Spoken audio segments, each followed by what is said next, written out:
Hello and very good evening to my dear students. आज 15 फरवरी 2021 को 12th class का set जनवरी 2021 हुआ था, जो दिसंबर के सिलेबस में था। और इसमें से लेसन नंबर 13 महात्मा गांधी और राष्ट्रीय आंदोलन सविनय अवज्ञा और उससे आगे का सिलेबस जो था इस टेस्ट के अंदर डाला गया था। वैसे तो हम सब जानते हैं कि इस टेस्ट के अंदर आपको 20 क्वेश्चन आने थे 20 मार्क्स के, और जो फाइनल एग्जाम है उसमें 40 क्वेश्चन आएंगे एक एक नंबर वाले। तो इसीलिए हमारी कोशिश रहेगी कि आपको ज्यादा से ज्यादा क्वेश्चन करवाए जाए। तो आइए शुरू करते हैं। पहला क्वेश्चन है, गांधी जी दक्षिण अफ्रीका से कब लौटे, मतलब दक्षिण अफ्रीका से भारत कब आए। और इसका जो सही आंसर है वो है 1915। उसके बाद है दूसरा क्वेश्चन, खिलाफत आंदोलन कब शुरू हुआ। खिलाफत आंदोलन प्यारे बच्चों भारतीय मुसलमानों के द्वारा अंग्रेजों के खिलाफ प्रथम विश्व युद्ध के परिणामों से नाखुश होते हुए चलाया गया था, और ये चलाया गया था 1919 में।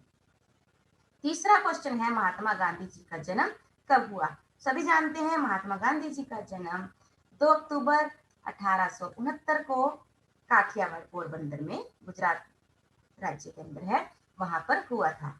फिर उसके बाद है कि who was the political Guru who was the political गुरु ओ महात्मा गांधी जी। महात्मा गांधी जी के राजनीतिक गुरु थे गोपाल कृष्ण गोखले। ये वही व्यक्ति थे जिन्होंने महात्मा गांधी जी को 1915 में भारत लौटने पर पूरे भारत का भ्रमण करने की सलाह भी दी थी। उसके बाद है, बैंडेड रोल्ट एक्ट पास। रोल्ट एक्ट कब पास हुआ था? 1919 को। और जो आप जगह खाली देख रहे हैं यहाँ पर आपको जो है ऑप्शन लिखनी है, जैसे कि 1919 में रोल्ट एक्ट पास हुआ, तो यहाँ पर आप क्या लिखेंगे? बी, ऐसे लिखेंगे इसको। उसके बाद है, who launched the newspaper named Harijan. Harijan नामक समाचार पत्र किसने शुरू किया? यहाँ पर देखिए कि महात्मा गांधी जी के द्वारा भारत के अंदर 2 समाचार पत्र चलाए गए थे, एक यंग इंडिया, दूसरा हरिजन। तो इसका सही आंसर है महात्मा गांधी जी। उसके बाद है, गुरु गांधी जी ने नमक कानून कब तोड़ा। ऑप्शंस में है स्थान, और यहाँ पर क्या लिखा है? कब। तो यहाँ पर आपको क्या लिखना है? यहाँ पर कहाँ लिख सकते हो आप, और अगर कहाँ लिखते हैं तो लखनऊ, लाहौर, दिल्ली और डांडी में से एक ऑप्शन आएगी, और सही आंसर है डांडी तोड़ा। और अगर कब तोड़े गए ऑप्शन देखने हैं तो वो तोड़ा था उन्होंने 6 अप्रैल 1930 को। नेक्स्ट क्वेश्चन है, where is Jallianwala Bagh located. Jallianwala Bagh कहाँ पर स्थित है? जलियांवाला बाग जो है वो अमृतसर में स्थित है, पंजाब के अंदर। उसके बाद है, गांधी जी ने प्रथम सत्याग्रह कहाँ किया। गांधी जी ने प्रथम सत्याग्रह भारत के अंदर बात चल रही है वो किया था 1917 में चंपारण में, क्योंकि नील की कृषि से जो थे वो सभी किसान दुखी थे, तो उसके लिए ही उन्होंने इसे शुरू किया था। उसके बाद अगला क्वेश्चन की ओर बढ़ते हैं। अगला क्वेश्चन है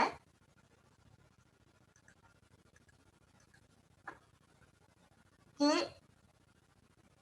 बहुत आसान वाला क्वेश्चन है, भारत कब आजाद हुआ? सभी जानते हैं 15 अगस्त 1947 को। राष्ट्रपिता के नाम से कौन जाने जाते हैं? राष्ट्रपिता के नाम से सभी जानते हैं हमारे प्रिय गांधी जी। गांधी जी ने साबरमती आश्रम कहाँ बनाया? गुजरात के अंदर, अहमदाबाद में। Which period is called Gandhi ji era. Gandhi युग किसे कहा जाता है? हम यहाँ पर बहुत सारे लोग बहुत ज्यादा कंफ्यूज हो सकते हैं कि 1915 में गांधी जी आए तो तभी से शुरू हुआ, या 1916 में जब उन्होंने पहली सार्वजनिक उपस्थिति दी तब होगा। नहीं प्यारे बच्चों, या उनका जब जन्म हुआ और उनकी मृत्यु हुई वो नहीं। महात्मा गांधी जी का जो गांधी युग के रूप में समय जाना जाता है वो है 1919 से 1947। उसके बाद है, गांधी असहयोग आंदोलन कब समाप्त हुआ? यहाँ पर आपको बताते हैं, असहयोग आंदोलन असहयोग आंदोलन जनवरी 1921 में शुरू हुआ था, और चोरा चोरे की घटना के साथ, जो घटना चोरी चोरा नामक स्थान पर उत्तर प्रदेश में हुई थी, उसके साथ ही ये आंदोलन जो है वो समाप्त कर दिया गया था 5 फरवरी 1922 को। यहाँ पर आपको एक ऑप्शन 12 फरवरी 1922 भी मिल सकती है, जो कि सही होगी, क्योंकि घटना जो है चोरी चोरा नामक स्थान की जो घटना है वो 5 फरवरी को हुई थी, जबकि आंदोलन उसके 1 हफ्ते के बाद समाप्त किया गया था।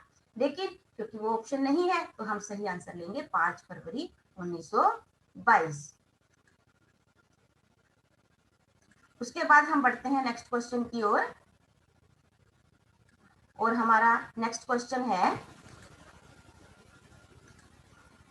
गांधी जी द्वारा असहयोग आंदोलन आरंभ करने का प्रमुख कारण क्या था? सही तो है रोल्ट एक्ट, लेकिन जलियांवाला बाग हत्याकांड भी, खिलाफत आंदोलन भी, ये सभी ऑप्शन जो हैं वो असहयोग आंदोलन के प्रमुख कारण थे, इसलिए सही आंसर है उपरोक्त सभी। उसके बाद है भारत सरकार अधिनियम। भारत सरकार अधिनियम कब पास हुआ? भारत सरकार अधिनियम जो था वो गोलमेज, तीनों गोलमेज सम्मेलन होने के बाद, क्योंकि यही एक कारण था इसे पास कराना था, इसलिए गोलमेज सम्मेलन 1930, 1931 और 1932 करवाए गए थे। तो भारत सरकार अधिनियम 1935 में पास हुआ। प्रथम गोलमेज सम्मेलन कब हुआ? वही क्वेश्चन आ गया, 1930 में। प्रथम सत्याग्रही कौन थे? प्यारे बच्चों, ये सत्याग्रही कौन से हैं? जब गांधी जी ने अक्टूबर 1940 में व्यक्तिगत सत्याग्रह आंदोलन चलाया था, जो कि उतने बड़े पैमाने पर नहीं था जितने पर भारत छोड़ो आंदोलन, शून्य अवज्ञा आंदोलन, असहयोग आंदोलन, उससे थोड़ा सा कम था। तो वहां पर गांधी जी ने अपने सभी साथियों को कहा था कि एक एक व्यक्ति, एक एक जो इस आंदोलन से जुड़ा हुआ व्यक्ति है, वो जिसमें लीडरशिप क्वालिटीज भी हैं, वो सार्वजनिक स्थान पर जाएगा, सरकार की गलत नीतियों को लोगों के सामने रखेगा और साथ में ही अपनी गिरफ्तारी देगा। तो जो पहले सत्याग्रही बने थे वे थे विनोबा भावे, जबकि दूसरे जो थे वो पंडित जवाहरलाल नेहरू जी बने थे। Who was the Prime Minister of England at the time of India's independence? Bharat के स्वतंत्रता के समय इंग्लैंड के प्रधानमंत्री कौन थे? 1945 में जब दूसरा विश्व युद्ध खत्म हो जाता है तो इंग्लैंड में सरकारें बदलती हैं। वहां पर 2 पार्टी हैं, labour party, conservative party. Labour party की सरकार आ जाती है और जो प्रधानमंत्री इंग्लैंड में चुने जाते हैं वो है लॉर्ड एटली, और वे घोषणा भी करते हैं साथ में कि हम भारत को स्वतंत्र करने के पक्ष में हैं। तो क्वेश्चन है, भारत की स्वतंत्रता के समय, भारत की स्वतंत्रता के समय इंग्लैंड के प्रधानमंत्री लॉर्ड एटली थे। उसके बाद है भारत के अंतिम अंग्रेज वाइसराय। अंतिम अंग्रेज वाइसराय, इसका सही उत्तर है लॉर्ड माउंटबेटन। क्योंकि इसके बाद जो है जब देश आजाद हो जाता है तो बनाए जाते हैं गवर्नर जनरल। अगर हम अंग्रेज गवर्नर जनरल की बात करें आजादी के बाद तो वो माउंटबेटन है, लेकिन भारतीय की बात करें तो सी राजगोपालाचारी है। आशा है आपको ये टेस्ट का जो हमने आंसर की डिस्कस की है, इससे आपके बहुत सारे क्वेश्चन सोल्व भी हो गए हैं, और साथ में हमने कुछ ऐसे क्वेश्चंस भी डिस्कस किए जो आगे भी जाकर आपके काम आएंगे। So thank you and have a nice day.